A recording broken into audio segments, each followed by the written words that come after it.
Hello दोस्त, कैसे हो आप लोग। और आज मैं एक बहुत ही विशेष बातें करने वाला हूँ कि जिस हिसाब से गिरावट हो रही है उस गिरावट में हमें क्या करना चाहिए अपने पोर्टफोलियो के साथ में। हमें ऐसा कौन सा काम करना चाहिए जिससे आने वाले दिन में हमारा पोर्टफोलियो बहुत ज़्यादा रिटर्न कमा के दे। एक हरदम दिमाग में यही घूम रहा होगा कि मार्केट पता नहीं कब तक गिरेगा, क्या होगा। ये सारे टेंशन ख़त्म हो जाएंगे अगर ये वीडियो आप देख रहे हो तो।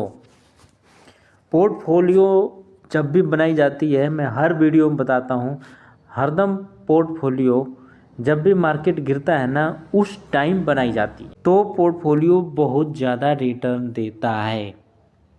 अभी जिस हिसाब से मार्केट गिर रहा है ना उस हिसाब से अभी कुछ नहीं कह सकते हैं कि मार्केट कहाँ तक नीचे जाएगा या यहाँ से फिर से ऊपर चला जाएगा। लेकिन इतना तो तय है कि अभी 1.5 महीने मार्केट में इसी तरह का सिचुएशन बनता रहेगा, कभी 200 पॉइंट ऊपर तो कभी 300 पॉइंट नीचे। अभी जो भी मोमेंटम है इसी तरह चलता रहेगा जब तक दिसंबर ख़त्म नहीं हो जाता है। जनवरी आएगा, 15 जनवरी के बाद से जब बजट का काम चालू होगा तो मार्केट में धीरे से सुधार देखने के लिए मिलेगा। और बात करते हैं, अगर आपके भी पोर्टफोलियो में इस तरह का स्टॉक है जो आपको बहुत दिनों से लॉस दे रहा है तो एक बार मुझे कमेंट करें। मैं आपको बताऊंगा कि अगर उसमें एवरेज करना है तो कहाँ से करेंगे या निकल जाना है तो कहाँ से निकलें। आने वाले दिन में ये ऊपर जाएगा कि नहीं जाएगा, ये सारी बातें मैं एक वीडियो में बना के आपको बता दूंगा। आज मैं एक वीडियो लेकर आया हूँ NHPC।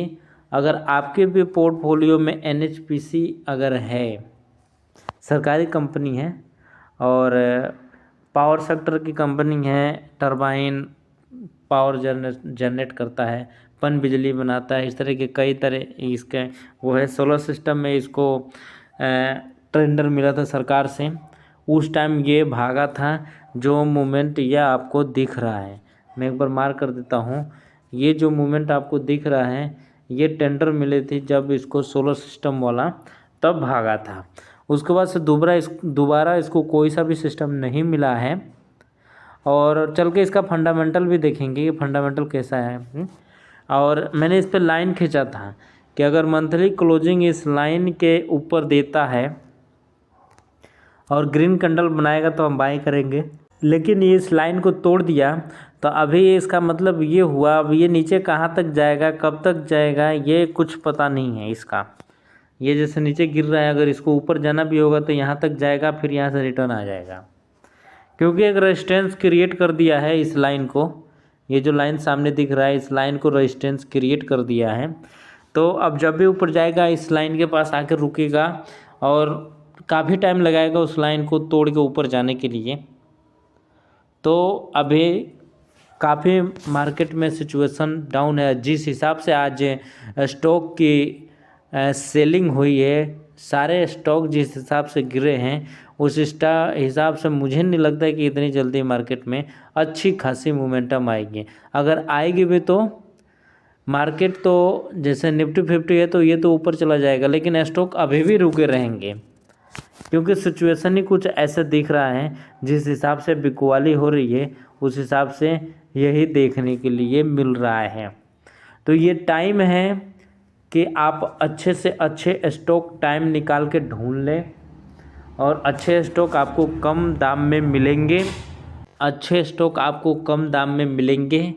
और एक वॉच लिस्ट बना लें कि ठीक है जब मार्केट में मोमेंटम आएगी तो हम इस तरह का स्टॉक खरीदेंगे। पहले से प्लानिंग, कमाने से पहले प्लानिंग करेंगे तभी जाके कुछ मिलेगा, वरना कुछ नहीं मिलेगा। इधर से उधर दौड़ते रहोगे और बाद में लॉस ही हाथ लगेगा। तो मंथली चार्ट पे तो कोई सिग्नल बाइंग का नहीं है, सेलिंग का सिग्नल है कि अगर आपके पास स्टॉक है तो सेल करके प्रॉफिट लॉस बुक करके बाहर निकल जाए। क्योंकि ऐसा कोई कंडीशन नहीं दिख रहा है कि यहाँ से आके एवरेज कर लें, ये बहुत दूर है एवरेज वाली कहानी। तो अभी कुछ नहीं दिख रहा है। तो अगर आपके पास है तो एक बार इसको लॉस बुक कर ले और बाहर निकल जाए। अगर आप निकल गए हो, इसको देख रहे हो तो ठीक है। अब इसका डेली चार्ट भी देख लेते हैं, फिर चलते हैं इसके फंडामेंटल की तरफ कि फंडामेंटल के हिसाब से ये स्टॉक ऊपर जाएगा या नहीं जाएगा, या इसी तरह का सिचुएशन बना रहेगा। ये देखो डेली चार्ट पे ऑलरेडी ये डाउन ट्रेंड चालू हो गया है जी। जब ये इस लाइन को काटा, उस लाइन के बाद से देखो कितनी शार्प बिकवाली आई है। ये देखो लाइन तक तो ठीक था, ये लाइन तक तो ठीक था, लोग खरीद रहे थे, रुक रहे थे इस लाइन के पास से। लेकिन जैसे इस लाइन को तोड़ा, उसके पास से एकदम शार्प एकदम बिकवाली आई है। अभी थोड़ी सी ऊपर नीचे कर रहा है, लेकिन अब इसको दोबारा गिरने की तैयारी में रहेगा तो ये दोबारा यहाँ तक जाएगा, फिर नीचे गिर जाएगा। क्योंकि अब ये रेजिस्टेंस का काम करेगा, ये तोड़ के नीचे काफ़ी आ गया है। तो डेली चार्ट पे ऐसी कोई सिचुएशन नहीं बन रही है कि हम खरीदेंगे। हमारे पास है तो हम इसको सेल करने के बारे में सोचेंगे और हम इससे बाहर निकलेंगे। चलते हैं फंडामेंटल की तरफ। ये आ गए NHPC लिमिटेड का। और अगर सेक्टर की बात करूं तो जैसे मैंने आपको बता रहा था, ये पावर जनरेट करता है और डिस्ट्रीब्यूट करता है, मतलब बांटता भी है। और अगर मैं इसकी बात करूं एक साल के हाई की, तो एक साल का हाई इसका 118 रुपये है और एक साल का लो इसका 51 रुपये है। मतलब एक साल में 100% का रिटर्न लगभग दे दिया है। मार्केट कैप की अगर बात करूं तो 78,321 करोड़ का मार्केट कैप है। और डिविडेंड ये देता है, ठीक ठाक देता है, 2.35% का डिविडेंड देता है, जो कि बहुत बढ़िया है। अब बात करते हैं इसके ऊपर कर्जा कितना है। कर्ज की अगर बात करूं मैं तो 29,390 करोड़ रुपए का इसके ऊपर कर्जा है। डेट है, कर्ज को डेट बोलते हैं। तो इसके ऊपर कर्ज है 29,390 करोड़ रुपए, जो कि काफ़ी ज़्यादा है। और कैश पड़ा हुआ है 992 करोड़ रुपया कैश पड़ा हुआ है, जो कि ज़्यादा नहीं है। 992 करोड़ रुपया ज़्यादा नहीं है, कर्ज बहुत ज़्यादा है। प्रमोटर होल्डिंग की संख्या इसमें 67% की है। लेकिन सबसे ख़राब बात इसमें क्या दिख रहा है कि इसकी सेल्स ग्रोथ 9.78% और वो भी माइनस में। और ऑल ओवर प्रॉफिट ग्रोथ की अगर बात करूं तो -2.34%। मतलब सेल्स ग्रोथ भी माइनस में चल रहा है और प्रॉफिट ग्रोथ भी माइनस में है। यही रीज़न है कि इसमें 118 रुपये जाने के बाद से जब टेंडर मिला था तो 118 तक गया था और वहाँ से ये रिटर्न आ गया। और काफ़ी दिनों से अभी जिस रेंज में चल रहा है, नहीं काफ़ी दिनों से चल रहा है। क्यों चल रहा है? क्योंकि इसकी सेल्स ग्रोथ माइनस में है और प्रॉफिट ग्रोथ माइनस में है। इतनी गिरावट हुई है। मैं एक स्टॉक का नाम बताता हूँ, आप जाके खुद से चेक करना। इतनी गिरावट हुई है, आप जोमेटो में जाएं और उसमें देखें कि कितनी गिरावट हुई है।